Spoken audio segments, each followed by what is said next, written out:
y en donde la fuerza empieza a jugar un papel absolutamente predominante, y el entrelazamiento de los monopolios con los estados. Entonces, a mí me fascinó ponerme a investigar sobre esto, ponerme a leer, a ver qué dijeron otros, porque verdaderamente creo que es algo que, al menos en mi conocimiento, no estaba tan explorado, por lo menos no son cosas que hoy por hoy se estén discutiendo tanto, cuando creo que tienen una valía muy importante y cuando tienen además una vigencia y una actualidad producto de un presidente que reivindica el monopolio. Acelero. El monopolio, al mismo tiempo, bueno, es producto de la concentración, ya lo dijimos, de la concentración productiva, industrial, de los rendimientos a escala. Cuanto mayor es el tamaño de producción, a medida que va evolucionando la técnica, la inversión tiene que ser cada vez mayor. La inversión en capital fijo, la inversión en maquinaria, eso también colabora y es una parte sustancial de la tendencia a la concentración. Y al mismo tiempo, los capitalistas también se va concentrando en un proceso medio paralelo, el capital monetario, el capital dinerario, especialmente en los bancos. Y el capital financiero, que es otra característica saliente del imperialismo, si uno tuviese que ordenarlas cardinalmente, diría la segunda. No es casual que Lenin, cuando las enumera 5 características, ponga primero al monopolio y ponga segundo al surgimiento del capital financiero. Es la fusión del capital bancario o monetario o dinerario con el capital industrial. Y eso también está mencionado, eso también está dicho en el tomo 3 del Capital. Al capital financiero, el capital usurario, dice Marx. Y ese capital usurario, Marx lo va a entender a partir de cuando analiza, digamos, de dónde surge el capital intereses, el capital usurario, de dónde saca su rédito, para no decirle ganancia, lo saca de la propia plusvalía. Entonces aparece en el capitalismo de libre competencia enfrentado el capital a interés con el capital industrial. Y un poco en la mesa anterior también se hablaba, ¿no?, de cierta oposición entre lo industrial y lo financiero, y de alguna manera como en la etapa imperialista esa oposición es superada producto de la fusión. ¿Eso quiere decir que tienen necesariamente todos los mismos intereses y no pueden? No, porque hay algo que yo coloco ahí en el artículo, insisto, sin haber descubierto nada, pero que es que quienes buscan también oponer muchas veces a Marx con Lenin, lo que hacen es encontrar en la nueva fase, encontrar en la nueva etapa algún rasgo de la etapa anterior o la continuidad de algo de la etapa anterior. Cuando Lenin, de ninguna manera, lo que dice es, che, se cambió la etapa y todo lo anterior no existe más. Hay una convivencia permanente de la libre competencia con el monopolio. Hay una convivencia permanente de un tercer tema que ya veo que no voy a llegar, que es la exportación de mercancías con la exportación de capitales. Pero de repente pasa a ser la exportación de capitales la que promueve la exportación de mercancías. La exportación de mercancías pasa a ser de alguna manera subsidiaria a la exportación de capitales. Lo mismo ocurre con el capital financiero. Che, ¿deja de existir el capital financiero? No, no deja de existir.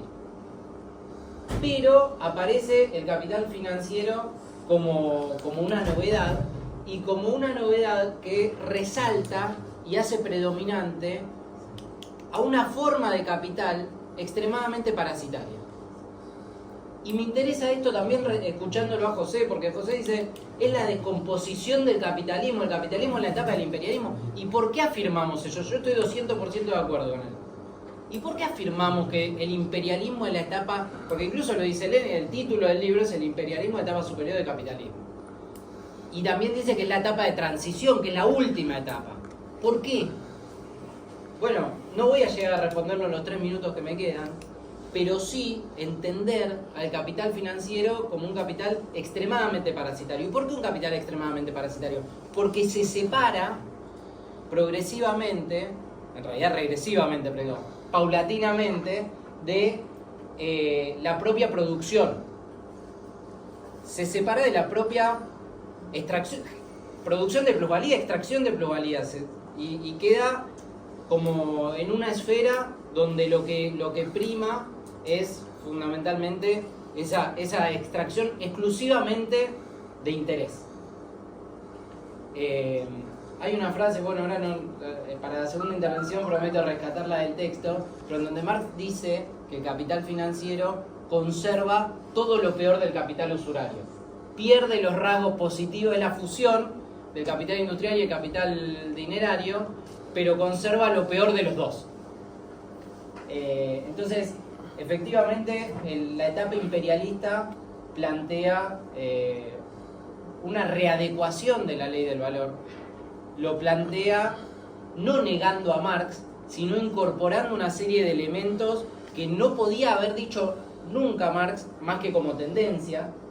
¿Por qué? Y porque escribe que el Capital es de 1867 y el imperialismo de 1916. Hagan la cuenta, ustedes son economistas, pasaron 49 años, si no me equivoco así rápido. Digo, en esos 49 años, la realidad material concreta cambió.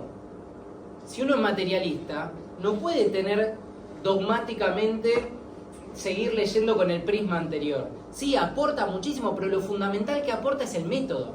Y Lenin aplica el método de Marx y agrega elementos que no estaban presentes cuando Marx explica el Capital. Entonces, de alguna manera, la búsqueda de la ponencia, la búsqueda de esta presentación, la búsqueda de este trabajo es no amigarlos porque nunca se pelearon, pero sí pelearnos con los que quieren enfrentar a un Lenin recontra marxista con un Marx recontra marxista. Me quedan pendientes un montón de cosas, voy 20, soy el moderador, no quiero sacar ventaja de mi posición, así que sigo acá, o sea, dejo acá y retomo en unos minutos. Gracias.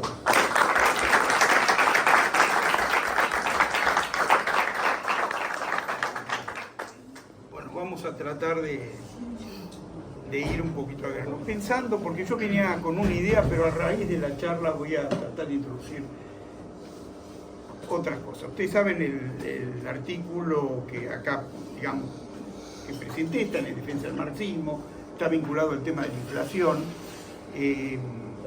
Esto lo habíamos trabajado mucho, acá veo el libro, yo estaba compartiendo la cátedra con Riesni, éramos los dos, yo era el adjunto, trabajamos mucho todos estos temas, pero quiero ir para colocarle los temas que están en discusión, que me parece que es el problema más importante. Yo creo que tenemos que tener mucho cuidado cuando hablamos de políticas económicas y de ideologías. Es muy importante por lo siguiente. Eso es lo que guía en general todos los avatares que estamos viviendo ahora de la situación que se vive en el país. Está gobernado, entre comillas, por una determinada política económica e ideología. Creo que habría que tener cuidado. Porque la clase... acá no podemos obviar de que la clase social, que es la que dirige los destinos del país, ha sido neoliberal, nacional y popular, ha sido de todo. Y ha cambiado una camiseta por otra. No se aplica la regla de fútbol, ¿vieron? Que cuando uno pierde, no cambia de camiseta. La clase social y en general el capital cambia de cómo está la canción, ¿no? Cambia de color según la ocasión, ¿no? Entonces miremos lo siguiente, para que ustedes vean el tema más general. Predomina una ideología liberal, la burguesía, cuando le conviene, es liberal, y si no pasa al campo contrario. Cuando le va bien, cuando las cosas van para adelante, plantea que el Estado no intervenga, que no le metan las manos en el bolsillo a los empresarios, que son sus negocios y le está metiendo la mano en los bolsillos. Pero cuando las cosas van mal, se vuelve estatista, porque quiere que el Estado salga para rescatarlo.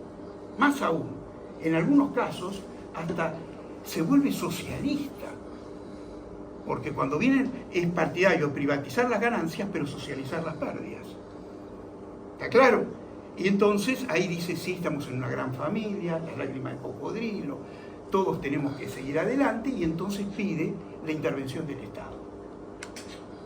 Entonces tenemos que tener mucho cuidado. Actualmente también el gobierno de Trump fue uno de los gobiernos tremendamente intervencionistas, a pesar de que se dice, entre comillas, está con una línea de características liberales.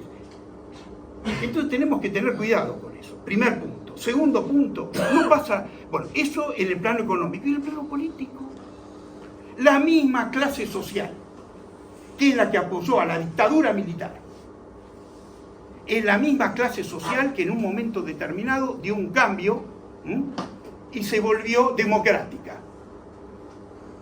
Prefirió que en un momento, frente al agotamiento, colocarse en ese plano.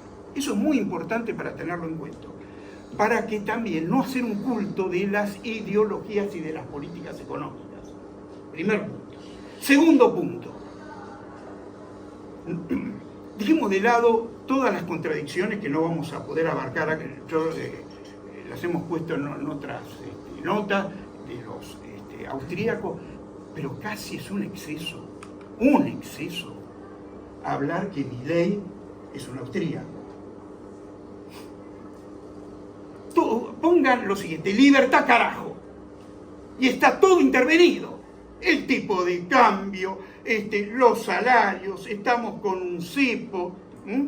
Entonces, toda una política de características intervencionistas, no solamente en el plano político, sino también en el plano económico. Segundo punto. Tercero, todos los que se dicen, vamos a ver, de extrema derecha, ¿son iguales? No, no son iguales, lo dijo acá José, no son iguales. Ahora bien, no siendo eso, tampoco es lo mismo aquellos que levantan algún tipo de política de extrema derecha, por más que digan que tienen relaciones carnales entre Milei y Trump. Si uno analiza, Trump ¿qué plantea? Tiene una política de aranceles, tiene una política de proteccionista, y en cambio Milei habla de que tiene que haber una apertura de la economía en el país. Estamos ante características contradictorias.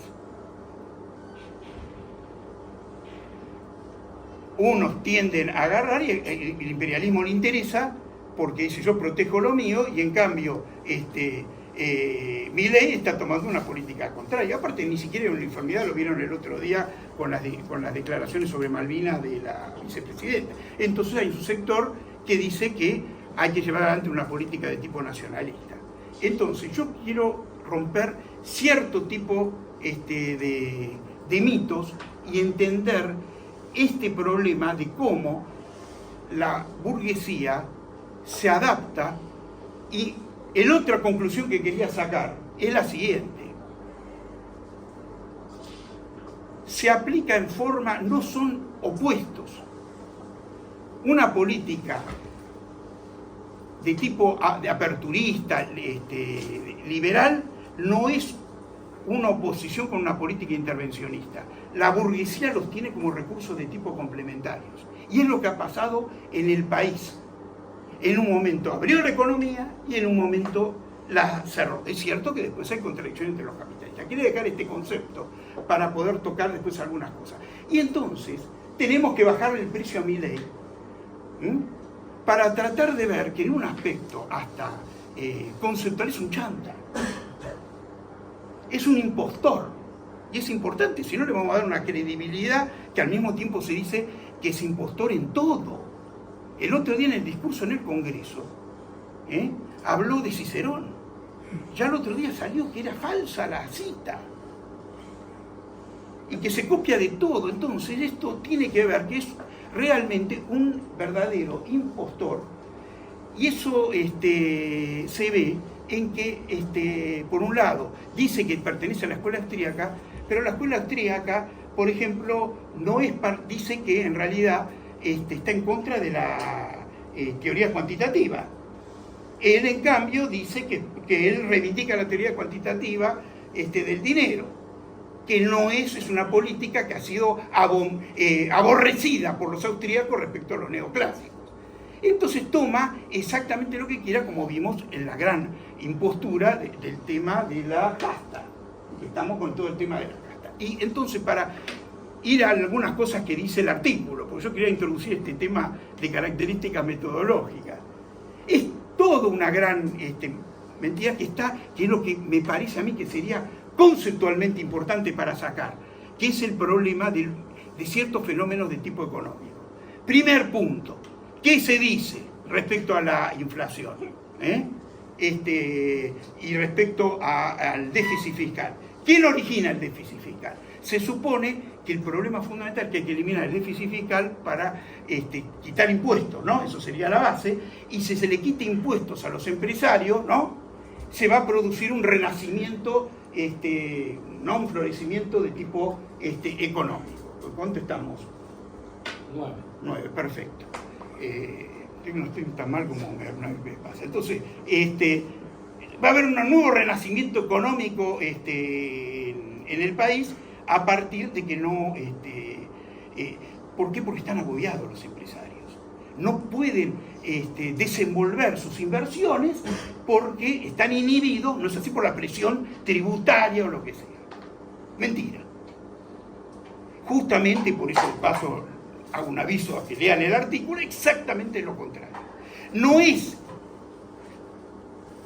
que el Estado, vieron que que dice que está sobredimensionado, que llama destruirlo, vive de los capitalistas, sino que el capital vive del Estado, es al revés. Los capitalistas en general ponen muy poco, y acá lo tienen, uno de los ejemplos más emblemáticos es el de los jubilados. Los jubilados tienen su propia caja que salió de sus bolsillos, la pusieron ellos de sus propios salarios, y sin embargo esa plata fue desviada, una vez que está, no es así, la recauda del Estado, para otros fines, para el pago de la deuda, para subvenciones, o sea, hubo una transferencia de los jubilados hacia los capitalistas. Gran parte, una cosa muy importante, ¿quién sostiene el Estado? Con los impuestos al consumo, es decir, ella, yo, todo lo demás. En el país el impuesto a las ganancias es prácticamente, y ahora va a ser menos con la reforma tributaria. O sea que en realidad los capitalistas están liberados de un montón de impuestos que caen en el sector que más lo necesita, y a través de eso después esa plata es transferida por el Estado para financiar el capital. ¿A través de qué? De dos cosas fundamentales que dice el artículo. Y que ahí nace el déficit fiscal, que es el problema que tenemos en el país. Que si uno lo quiere sintetizar, yo después en un momento lo digo, pero no me va a alcanzar el tiempo, en el saqueo capitalista es la base del déficit fiscal que tenemos en Argentina. Es decir, la plata que entra sale en primer lugar para pagar para grandes subvenciones al capital, y en primer lugar al sector bancario, y en segundo lugar al pago de la deuda, que es lo que señalaron en la clase anterior. Para poder ver, eso lo mismo ocurre con todos los mitos que dicen que hay un problema de restricción externa en Argentina, otra de las cosas que lo discutimos en el punto anterior, que habría que eliminarlo, porque no es que en el país el problema es la escasez de dólares, o como dice Alicia de Kirchner, el problema es la economía bimonetaria. No, todo lo contrario. Sobran dólares, y por eso, ¿a dónde se han ido? Al pago de la deuda, y de esto se han enorgullecido todos los gobiernos de turno, no solamente aquellos neoliberales, sino también de tipo nacionales y populares. ¿Por qué? Porque es la política dominante en la clase capitalista. Tenemos que entender los problemas desde el punto de vista de la dinámica de clases sociales. Sacada esta conclusión de que es el problema, y que por lo tanto no hay que hablar de una restricción externa, está el siguiente problema. Entonces, todo está en función de las necesidades del capital y de los capitalistas. Por eso, ustedes tienen que ver que si fuera un problema de política económica, y es política económica contradictoria, no se explica por qué un tipo que tiene una minoría logra, sin embargo, imponer su punto de vista, en términos generales, con la ley bases o lo que sea. Siendo una minoría en el Congreso, sin embargo, ¿por qué motivo? Porque el gran empresariado y las clases sociales, el gran capital, está en esa dirección, y entonces los partidos que vienen siendo representativos de la política con ciertos vínculos con la burguesía y la clase capitalista terminan orientándose en función de esas necesidades. Por eso tenemos que un gobierno minoritario, que ni siquiera tiene intendente o lo que sea, sin embargo logra abrirse camino. Entonces, ¿qué hora es? Le quedan 7 minutos. Mira, bárbaro.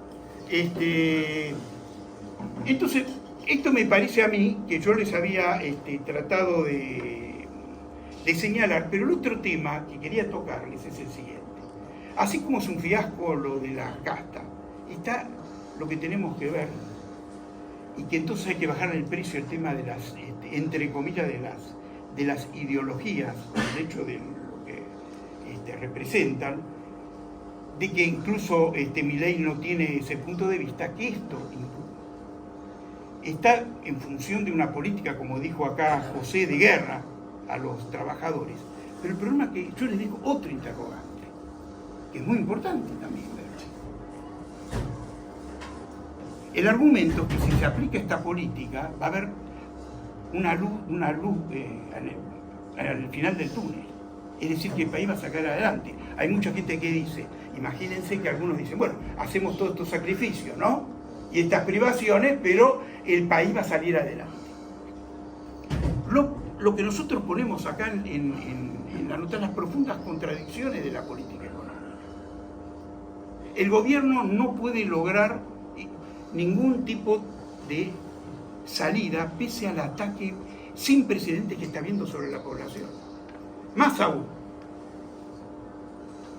yo ya les digo que lo sigan con atención, que ha estremecido en Wall Street todo lo que está ocurriendo, es que la nueva modificación del decreto que hay sobre el pago de la deuda. Acaba de anunciar Milei que no puede, una forma indirecta de que no puede pagar la deuda en dólares, y que quiere cambiar de manera que abrir un canje de deuda en dólares en deuda en pesos. Eso ya estremeció los mercados internacionales, porque es el anticipo de que no se pueden pagar, ¿no es así? Y que se va a entrar, cambiarle las condiciones a alguien que vos entregaste dólares y querías entregarle pesos, cuando él mismo dice que el peso es un excremento, recuerda que decía el propio Milei, quiere entregar excremento y lo ha convertido en un decreto de ley. Eso lógicamente está mostrando de que estamos, ya dicen algunos, ante una forma velada de default, de cesación de pagos en el país. Más aún, en el trabajo que hice ahora unos segundos, que se llama El miedo al default, y no lo digo yo, dice que el anuncio, dice yo lo conozco mejor que nadie, ¿saben quién es? Giacomini, el ex socio de él. Dice, si uno analiza el de Cadena Nacional, para verte le salió mal, vieron la Cadena Nacional porque fue un apagón televisivo, ¿no? Porque no logró prácticamente, a pesar de Cadena Nacional, que nadie lo escuche. Él dice, si algo hay que sintetizar, yo que lo conozco, es el miedo al default.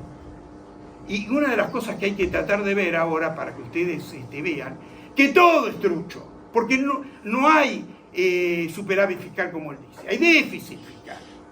Lo que pasa es que se hace un artilugio de tipo contable, no se contabilizan los intereses de la deuda,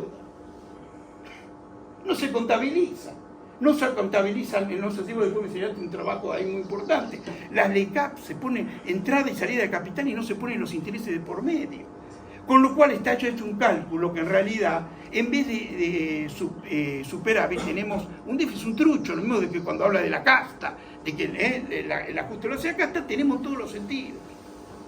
Y tiene que ver con lo que yo les decía, el problema es las contradicciones irresolubles, porque la deuda se va acumulando. Para que ustedes tengan una idea, yo hice un cálculo el otro día, que la deuda en pesos es equivalente ya llegó a 200.000 millones de dólares. Está con la refinanciación al 3, sí, ahora terminamos, al 3,5, lo que sea. Con lo cual, estamos más o menos 6-7 billones por mes de pago de intereses, con lo cual todo lo demás, eso supera todo lo que, por eso la hipocresía del ajuste universitario y todo eso, dicen que no hay plata, y se va llegando a una cosa de barril sin fondo. Entonces, en definitiva, voy a citar algo que es el artículo que yo pongo acá. Y como ahora se habla lo de Lenin y Trotsky, una frase que me parece que es muy piola, que decían que el problema, que la salida que uno tiene que enfocarse, no puede venir por el lado de los recursos alternativos que utiliza el capital, ya sea inflacionarios o de estabilización, porque después de la inflación viene la estabilización y es un mecanismo, ambos, de recursos de ataque a las masas. Una vez te encajaron la inflación y te hicieron mierda, y después viene que se estabiliza todo, pero a costa de los trabajadores. Son dos alternativas muy bien. Hay que oponer una política de conjunto general desde otro ángulo, privilegiando las necesidades sociales, llevando una planificación, es decir, que una salida que tenga en cuenta todos los problemas históricos que tiene Argentina, incluidos estos fenómenos de inflación, deflación y todo lo que sea, tienen que venir en función de una reorganización general del país sobre otras bases sociales, que evidentemente no puede ser capitaneada por la clase social que viene dirigiendo los destinos del país históricamente. Hay que dar paso, ahora que justamente se cumplió el aniversario de Lenin, ¿no?, a una necesidad de una transformación dirigida por los trabajadores. Bueno, gracias por todo. Vamos a ver.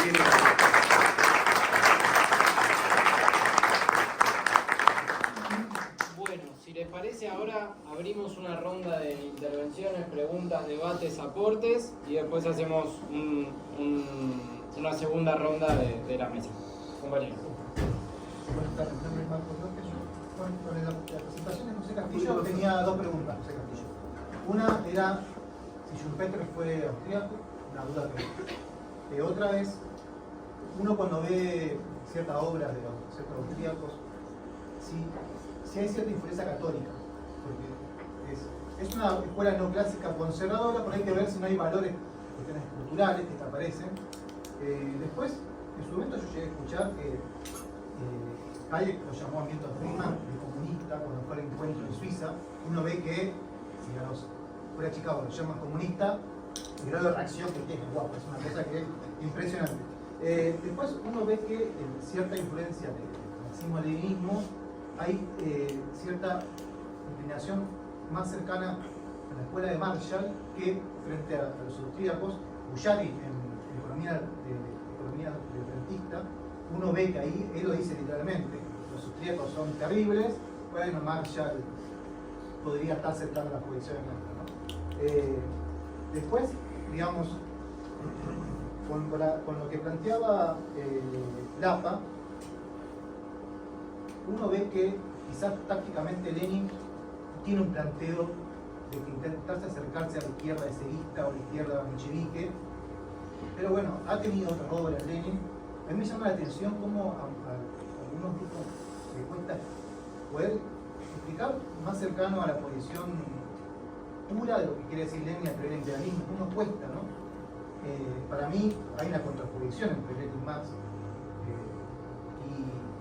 Pero bueno, eso es una estudiante que yo tengo, cuando explicándole Lenin, una reflexión muy buena que hizo críticamente, ¿no? Es que para ella Lenin ve que un retroceso en el antiguo régimen. Un retroceso, como yo lo digo en palabras, el mercantilismo. Fue impresionante ese grado de reflexión. En Miseria de la Filosofía, Marx hace una reflexión, debatiendo con Proudhon, digamos que este fenómeno no es nuevo, digamos. Después, con lo que planteaba Heller, para mí no hay que subestimar a Milei, incluso hay que entender, la escuela austríaca, entender a Milei, no hay que reírse porque es un enemigo que tenemos enfrente, digamos. Después, inclusive, entre el mismo compañero de la economía crítica, aparece hasta Gary R. se me viene a la cabeza ahora Braña, que he escuchado, que plantea que hay que hacer una transformación del país. Él lo está planteando en términos reaccionarios y hasta a veces dice de manera revolucionaria, totalmente de derecha, si queremos llamarlo, pero algo que la sociedad está discutiendo. Inclusive el tema de inflación es un problema que la USA también lo tuvo. El problema de las tijeras está, ¿no? Un compañero decía en una mesa anterior planteaba que en la URSS había una INSI, ¿no? Bueno, es un problema que está, la sociedad está discutiendo, quizás si tomamos el poder también lo vamos a tener, ¿no? Pero bueno, no hay que reírse, hay que contar que hay que producir. Me encanta el trabajo el empeño que le pone José Castillo. Rothbard, esto se viene con esto, Rothbard, yo entendido que planteaba que la defensa de la venta de niños, pero uno se espanta, pero era la ciencia. Popper, que uno ve Popper en la ciencia, es muy cercano a la austríaco, y la ciencia en general, la ciencia social, la sociología, vos lo ves y defiende el trabajo infantil, la venta de niños también. La ciencia va para ahí, y en parte la pregunta que se hace en el trabajo, ¿por qué aparece después la austríaca? Porque es donde va la ciencia, la decadencia de la sociedad, la decadencia de la ciencia, crea estos monstruos. Digamos, porque inclusive vos lo ves en las aulas, lo ves en las universidades, te piden que estudies austríacos. Digamos, la ciencia va hacia ahí, digamos, ¿no? Gracias, Marcos. ¿Alguna otra pregunta? En su momento se mencionó que Milei no está aplicando un programa de corte austríaco. La pregunta va a que si eso no va a ser utilizado en un futuro por los seguidores de esta escuela, por ejemplo, como está planteando Giacomini ahora, esto no es liberalismo, nosotros proponemos otra cosa. Seguro.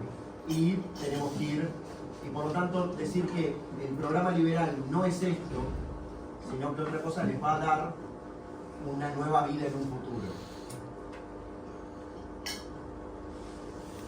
Sí, yo tenía primero una pregunta para Heller en relación a, decía, bueno, la burguesía tomó diferentes ropajes y puede tomar muchos ropajes, pero no me queda claro por qué toma este ahora, ¿sí? En tu explicación. O sea, más allá de que no hay que, me parece bien no poner la ideología por delante y explicar la ideología por los ropajes de la burguesía, bueno, ¿por qué la burguesía hoy toma esto? Y en tu exposición me quedó eso, me quedó más por la negativa que por la positiva de por qué toma esto. En relación a la exposición del APA, bueno, yo soy uno de esos marxistas que ha criticado a Lenin, que tengo un libro y que me sentí interpelado directamente y quizás podemos discutirlo mucho más largo. Pero de los argumentos que vos tomaste, que obviamente yo discutí y que están desarrollados mucho más en muchos otros autores que plantean esta cuestión, vos arrancás hablando de la plusvalía y terminás diciendo son parásitos porque no producen plusvalía. ¿Y de qué viven? ¿Desapareció la producción material? Vos decís no, pero sí. Entonces ahí, ¿es dialéctico o es falta la base material? Y en ese aparecer de la tasa de ganancia monopólica, la pregunta es, ¿cuál es la tasa de ganancia monopólica? Porque cuando yo la miro, la que veo es esa la normal. Los que tienen un problema son los chicos que no llegan a valorizarse y se funden. Con lo cual, invirtiéndolo, estoy diciendo, los chicos son lo normal que producen y los grandes son parásitos. Y termino en, no digo que lo quieres decir, pero una forma nacional del capital más chico, que es el que sigue explotando obreros, apareciendo como una potencia que no la tiene. En realidad es el residuo del capital y no el sector donde sigue operando el valor. Esto está visto en muchas formas en torno a cómo se expande a nivel global el capital. Y lo que empieza a pasar es que los capitales trascienden fronteras nacionales y los chicos que reivindican para sí el seguir siendo los verdaderos productores son los que quedan condenados a estas políticas nacionalistas que cíclicamente aparecen movimientos que las quieren reivindicar. Yo entiendo que no es tu planteo, pero ¿cómo rompemos con ese planteo si lo que vemos como que es lo normal y es el capital operando en su escala mundial lo identificamos como la negación del capital, como el parasitismo y como un mundo financiero disociado de la producción de la vida humana? Y en ese sentido me parece que yendo a la discusión actual sobre Milei, porque entiendo que esta discusión es sobre cómo Milei mira el monopolio y cómo emparentar esa mirada de decir acá sigue operando el capital, no es decir lo que dice Milei en relación al monopolio. Pero si efectivamente Milei tiene algo por delante, es que se enfrenta a un capital que trasciende las fronteras nacionales. Y que él en su discurso, después en su práctica podemos discutirlo, pero está encarnando algo que está poniendo en cuestión esa ilusión de que podemos defender un capitalismo nacional. Que después se va a intentar reproducirlo y lo va a querer hacer, es así. Pero a mi entender está expresando esa crisis. Y cuando nosotros frente a eso le anteponemos el volver hacia la mirada de los monopolios como lo que rigen y lo que sigue siendo competitivo en los chicos es, volvemos a pensar que frente a Milei que dice, o sea que no lo aplique, acá hay un capitalismo mundial y las expresiones nacionales solo pueden supeditarse al mundial, volvemos a tener una mirada nacionalista que no supera el problema. Entonces, si yo creo que queremos trascender nuestro problema frente a las formas de nacionalismo popular, o como queramos llamarlo, el retomar formas de análisis que comparten con eso, y en ese sentido la mesa anterior, me parece que también había este coqueteo con la misma categoría, las mismas formas de hablar, todo igual que lo que plantea la mirada de Basualdo, yo y compañía. Pero después decimos, no, revolución socialista, pero ojo, si estamos diciendo todo lo mismo, no alcanza después ponerle la revolución socialista externamente para solucionar el problema. Entonces me parece que, más allá que el debate era muy a fondo, veo esa tensión donde terminamos cayendo en una apología de formas nacionales como única salida. Y donde desaparece la mirada de un capital global, que a mi entender Milei está poniendo por delante. Digo para debate y después...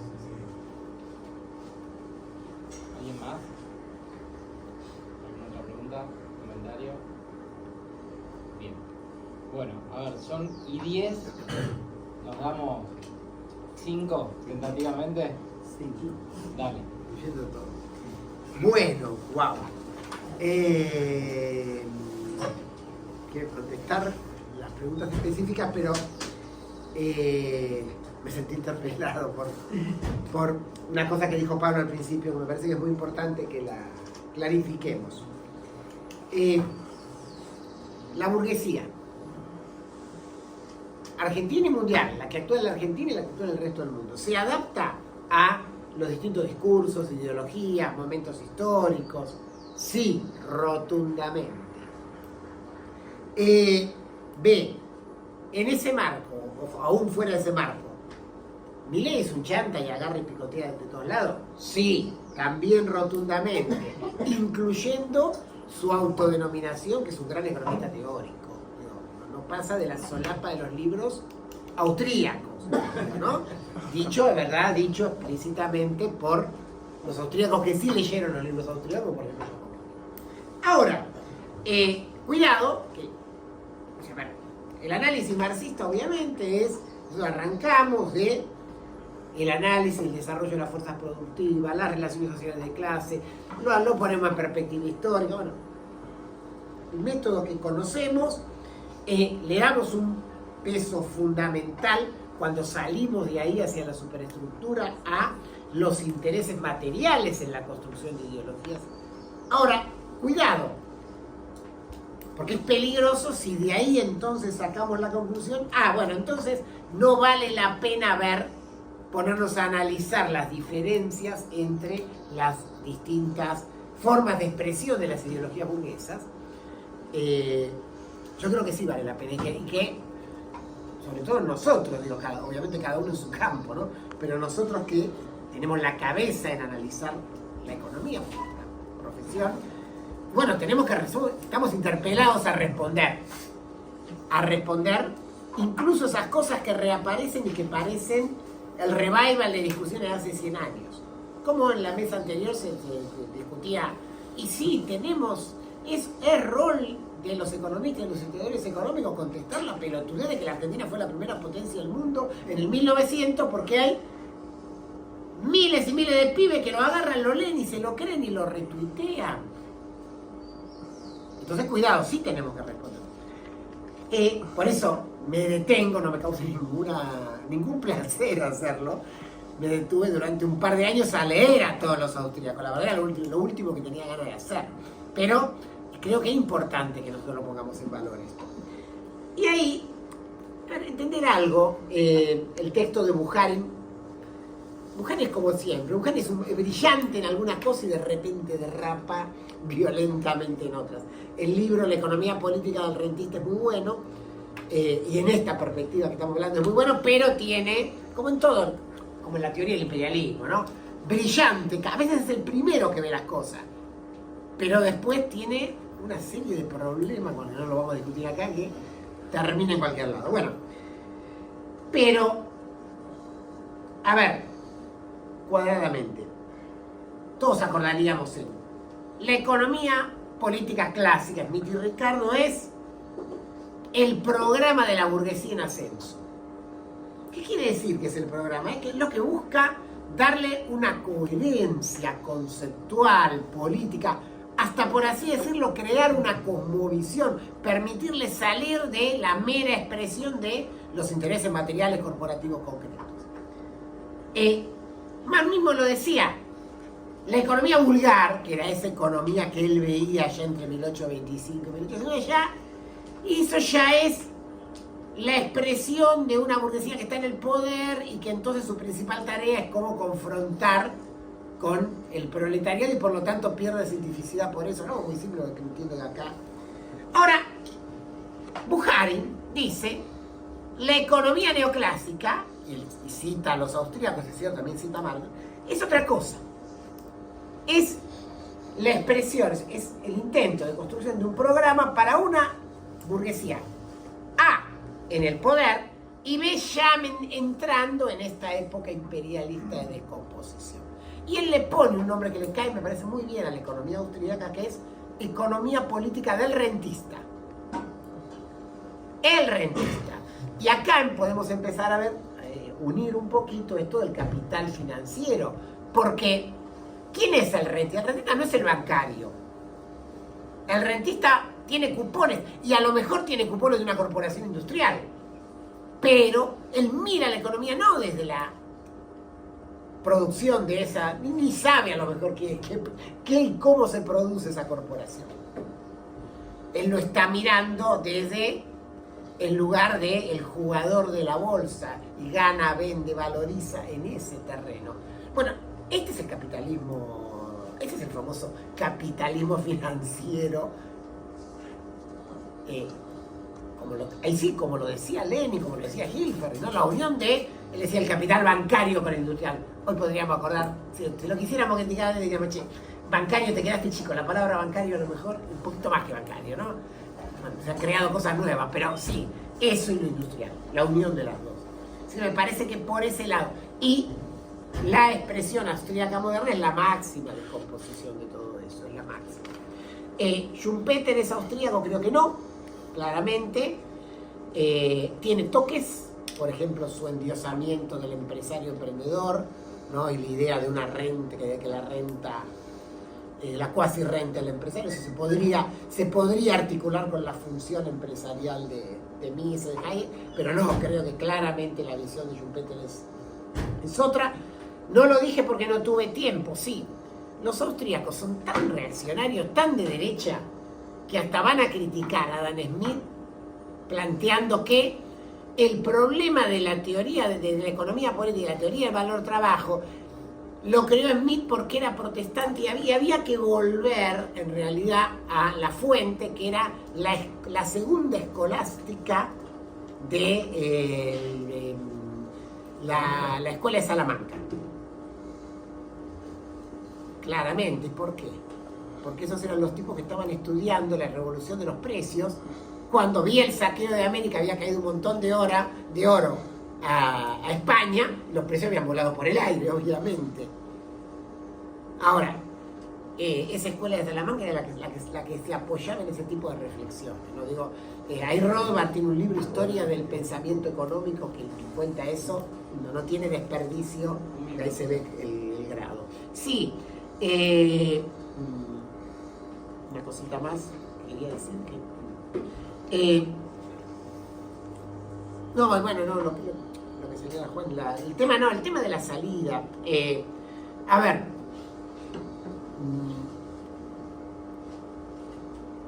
yo creo que es fundamental la categoría imperialismo. Creo que es fundamental para entender el capitalismo en esta fase de la categoría imperialismo. Y creo que el aporte de Lenin en ese sentido es esencial. Después podemos discutir determinados aspectos analíticos, ¿no? Yo mismo me quedaba pensando cuando leí el artículo de Guido, si es una sobretasa de ganancia o en realidad es la igualación de las tasas de ganancia contra las otras. Digo, ahí estamos excediendo a Lenin, porque Lenin ni siquiera no desarrolla eso, ¿no? Puede haber, digamos, podemos seguir debatiendo. Ahora, entender el capitalismo, lo de Lenin para mí es la fase es la época. Ahí está. Es más, yo creo que se quedó corto Lenin. Si yo quería hacer una crítica al Lenin 16, bueno, se quedó corto, era su época. Los ejemplos de Lenin del 16 son extremadamente pequeños con relación a cómo se desplegaron las famosas características de la época imperialista. Y no es bajo ningún punto de vista, no, sería un exabrupto, ni entonces los que somos leninistas desde el punto de vista de la teoría del imperialismo, terminamos abogando por salidas nacionales. Me parece que no, que ahí es medio chicanesco ese final, ¿no? Digamos, otra cosa es, bueno, sí, todo lo que queda para debatir por el tema. ¿Listo? Sí. Bueno, me toca a mí. Yo más que chicana, lo de Juan lo tomo como una provocativo en el buen sentido. No lo conozco, lo estoy conociendo ahora, de hecho ahí asocié apellido y demás. A mí me pareció lo siguiente. En ningún momento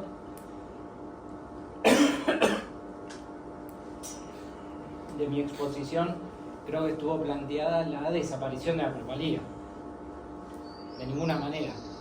De hecho, cuando yo planteo la escisión de la tasa de ganancia en 2, yo no lo llegué a decir, pero está puesto en el artículo, hay una cuestión de la vieja ley del valor que sigue plenamente vigente en la vieja ley del valor, me refiero a la ley del valor de la libre competencia, que sigue presente en la etapa imperialista, que tiene que ver con que la masa de ganancia es igual a la masa de plusvalía. Entonces, ese principio fundamental que aparece en la transformación de valores a precios no se revierte en la etapa imperialista. Entonces, la desaparición de la plusvalía, digo, está lejos de ser algo planteado, por lo menos en el trabajo que hago yo, y lo mismo en la concepción leninista de la etapa imperialista. Después, de mi parte, por lo menos, de Lenin desde ya, pero de mi parte tampoco, y entiendo que Juan esto en su intervención también lo dice, no se desprende de ninguna manera un embellecimiento de la burguesía nacional, ni un embellecimiento de la burguesía de los países atrasados, porque no tenemos una comprensión, no tenemos como si Lenin estuviese acá al lado mío, pero etapista. Entonces primero nos juntamos con la burguesía nacional y sacamos al capital imperialista y luego el proletariado se independizará de la burguesía nacional. Yo me reivindico trotskista, en ese sentido la defensa de la revolución permanente y de que tiene que ser el proletariado el que tome en sus manos el cumplimiento de las tareas, entre otras cosas, de desarrollo nacional que la burguesía de los países atrasados no llega a hacer. Y eso, digo, se plantea para la Revolución Rusa, pero sigue teniendo una vigencia, me parece, incluso al siglo XXI, porque todavía existe, y de hecho el imperialismo, una crítica de Astarita, que es en quien yo más pensaba cuando omitía nombres, una crítica de Astarita es que dice que la idea de países oprimidos y países opresores que aparece en el imperialismo borraría la contradicción principal del capital, que es entre el trabajo y el capital. Para mí no hay nada de eso. Digo, para mí no hay en la comprensión de que puede existir una explotación de parte de países imperialistas a países subdesarrollados, una negación de lo que es la lucha de clases. Al contrario. Entonces, de ninguna manera, para mí, de ahí se desprende la idea de, bueno, hagamos una alianza con los pequeños capitales nacionales.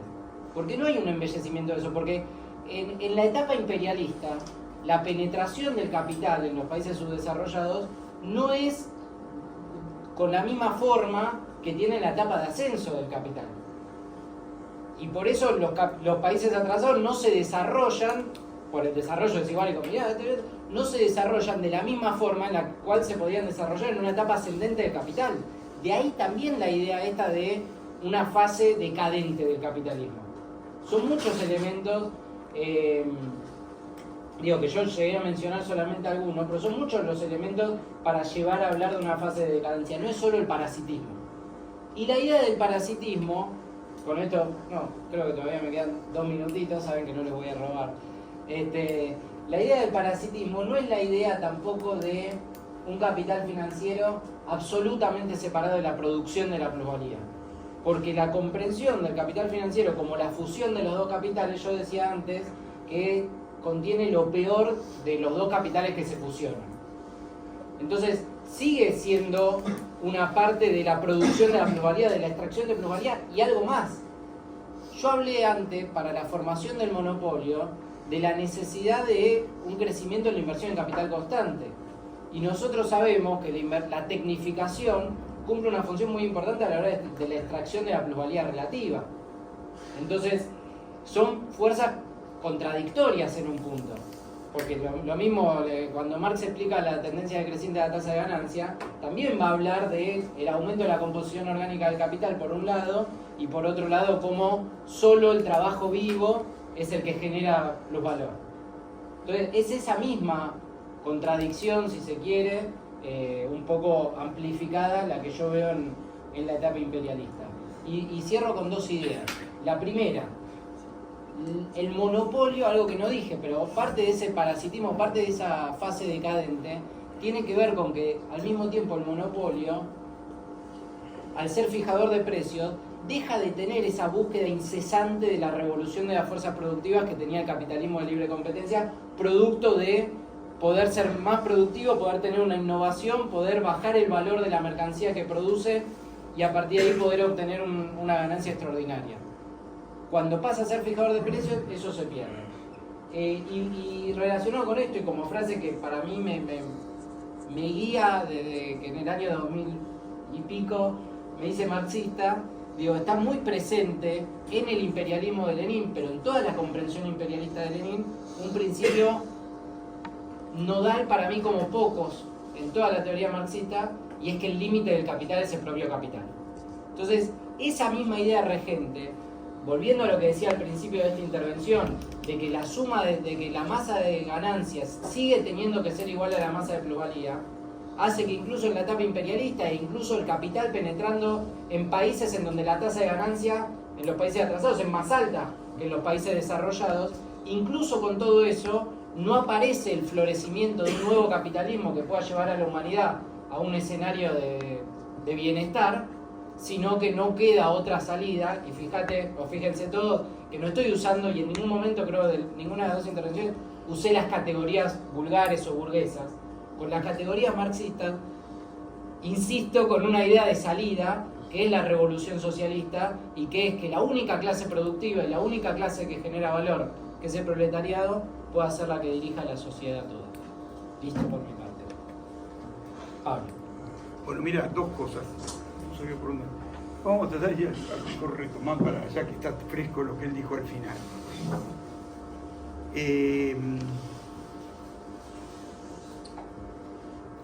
Frente a la inquietud que planteó acá que José, ¿no? Juan, disculpa, Juan Korenbrink, ¿no? Sí, Juan. Bueno, es una tesis que sostienen y yo digo, te la voy a tratar a lo mejor de que la razonemos. En una etapa, como todas las cosas, cuando se analiza ahora la etapa imperialista, una etapa superior del desarrollo capitalista, no significa que anula todo lo anterior. Igual lo mismo sucede con el capitalismo. El capitalismo, por ejemplo, vuelve a tomar o a recrear en sus manos contradicciones anteriores que vuelven a sobrevivir bajo el método. La compañera antes, cuando habló de la opresión de la mujer, la opresión de la mujer no nace con el capitalismo. Toda la cuestión de la opresión patriarcal viene de sus ancestros, como lo mismo que existe la prostitución, toda una serie de cosas no nace con el capitalismo. El capitalismo las recrea y en muchos casos las profundiza y las agrava, y en algunos casos no solamente no lo soluciona, sino que lo profundiza. Y lo mismo pasa con las diferencias. Uno podría decir, se logra la igualdad de razas, ahora que se habla de de etnias, no. Las desigualdades vienen del pasado. Incluso en un momento se pensó que el capitalismo como tal se presentó bajo las banderas de que iba a superar esos antagonismos. La famosa bandera de la Revolución Francesa es la igualdad, fraternidad, e incluso algunos decían de que no vino esa igualdad, no vino esa fraternidad. Bajo la aparente igualdad política en los derechos, inclusive civiles, se extrañaba cada vez una mayor desigualdad y una mayor explotación. Y eso dio lugar al surgimiento de corrientes que son socialistas, primero socialistas utópicos, y después se convirtieron en un socialismo científico y se avanzó para mostrar todas las características. Las contradicciones no son solamente de clase, son también de género, las contradicciones que se presentan en las etnias raciales y que en muchos casos sobreviven a la etapa actual. Y el capitalismo que se presentó como el capaz de poder solucionarlo lo acrecienta. Y es la tensión que vivimos también con el problema nacional.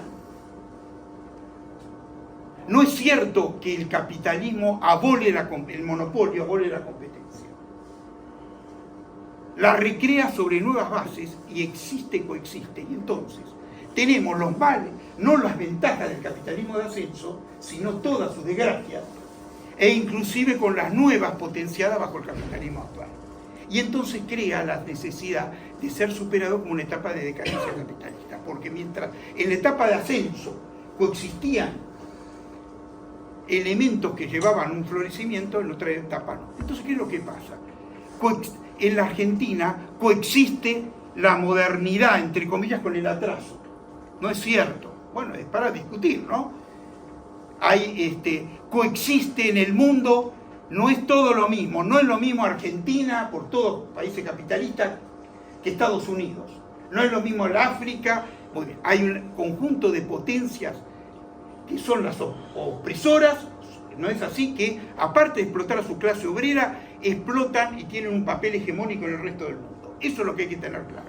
Si no, se hace una cosa que es la siguiente, por eso te digo que es al revés. La tesis esa que dice de que ahora está todo superado y todo eso, en realidad es una tesis en realidad de embellecimiento del capitalismo, del imperialismo, que habría superado las otras contradicciones y ya no existen contradicciones de tipo nacional. Esto me parece que es importante para poder ver, y en eso también el monopolio usufructa de esas también diferencias que existen. Primer punto. Segundo punto sobre el tema de las ideologías. Por supuesto, yo deliberadamente no dije, hay que darle toda la importancia, hay que tratar de explicar lo que ocurre. Quizás si nos invitan, entramos en todas las... hay que meterse. La inconsistencia de la escuela austríaca. La escuela austríaca, si quieren hacemos toda una clase especial, empieza a resbalar, por lo saber perfectamente bien, porque no puede definir el dinero. Bueno, entonces no es que, muy bien, y todas las características, que está muy bien, de toda esa ideología, lo que sea. Al mismo tiempo, tenemos que saber colocarle un encuadre, porque es importante también. Saber las características y al mismo tiempo poder encajarlas en el contexto de tipo general. Y saber los límites que tiene la política también de Milei específicamente, que ni siquiera es austríaca, que hay mucho de todo esto y al mismo tiempo para poder desnudarlo. Desnudarlo en todos los planos. Entonces me parece que tenemos que por ejemplo, cuando él toca el tema de la cantidad de... que dice que el problema es la oferta monetaria, ¿vieron? Ahora dice que el problema de la inflación es un problema monetario, ¿no? Por eso dice que hay que parar la emisión o lo que sea. Ya Marx lo había rebatido hace mucho tiempo atrás, diciendo que porque ya había escuelas que decían que el tema, la base de la inflación y todo eso está determinada por la cantidad de dinero. Él decía, Marx, están equivocados, no es la cantidad de dinero lo que determina el nivel de precios, sino al revés, es el nivel de precios que determina la cantidad de dinero que circula Y si la cantidad de dinero es superior a lo que se necesita para que circulen las mercancías, ¿qué ocurre? ¿Qué es lo que ocurrió siempre cuando existía el patrón oro? Una parte de las mercancías sale de la circulación y entra como medio de atesoramiento. O sea que la cantidad de dinero se limita exclusivamente a las necesidades que tienen el nivel de precios y de las mercancías. Y entonces, y esto se ha dado, después por eso tendríamos que hacer una clase especial, pero no quería entrar, sino al mismo tiempo señalar de por qué se apela a la biología. Y por último, ¿por qué se apela ahora? Porque lógicamente se trata de explotar, me parece a mí actualmente, la idea de una posición extrema, mi opinión es uno de los aspectos importantes, porque lo veo para los países avanzados con la escuela austríaca, con el famoso estado de bienestar. Ellos, en alguna medida, es cierto que también los neoliberales en general dicen que hay que disminuir el papel del Estado, pero es lo que ocurrió que, de alguna forma, en términos ideológicos, ¿por qué un derechista como Milei superó a un derechista como Macri? Yo hago la analogía. Te digo, para terminar, les prometo que termino. Porque si no me va a matar el moderado. Es lo mismo. Macri quedó, ¿cómo le puedo decir? Quemado. Y entonces, la experiencia de esa derechista que se venía tuvo que ser reemplazada por otra, cambiando las características del discurso.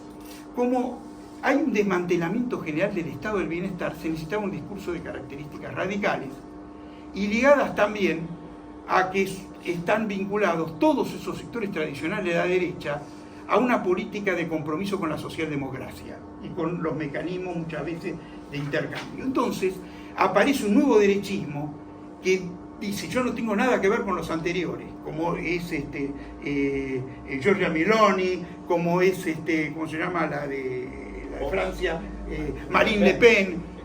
No tenemos nada que ver con la política tradicional, no vamos a hacer una política de compromiso con el viejo estado de bienestar, con la política social de todos estos, y aparece un discurso más radical que tiende a tomar la idea de un ataque más profundo por parte del capital. Bueno, como no alcanza más el tiempo, lo dejamos acá. Bueno, gracias por todo. Gracias a todos por